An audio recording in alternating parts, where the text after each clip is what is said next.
लोहमार्ग पोलीस हवालदार इब्राहिम अरभावी यांचा मास्टर्स ओपन ॲथलेटिक्स स्पर्धेत दबदबा कायम. South Asian masters open athletics championship क्रीडा स्पर्धेत एक सुवर्णपदक, 2 रौप्य पदके जिंकली. मंगळूर, कर्नाटक येथे नुकत्याच पार पडलेल्या south Asian masters open athletics championship क्रीडा स्पर्धा स्थानिक गुन्हे अन्वेषण शाखा लोहमार्ग पुणे युनिट मिरज पोलीस हवालदार इब्राहिम अरभावी यांनी भारतीय प्रतिनिधी म्हणून भाग घेऊन सदर स्पर्धेमध्ये लांब उडीमध्ये सुवर्णपदक, तिहेरी उडीमध्ये रौप्य पदक, 110 मीटर अडथळा शर्यतमध्ये रौप्य पदक असे एकूण 1 सुवर्णपदक, 2 रौप्य पदक असे एकूण 3 पदके मिळवलेली आहेत.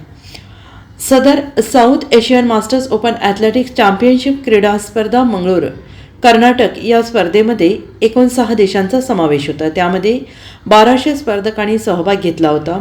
इब्राहिम अरभावी यांनी केलेल्या उल्लेखनीय कामगिरीबाबत देशात सर्वत्र पोलीस दलात त्यांचे कौतुक केले जात आहे.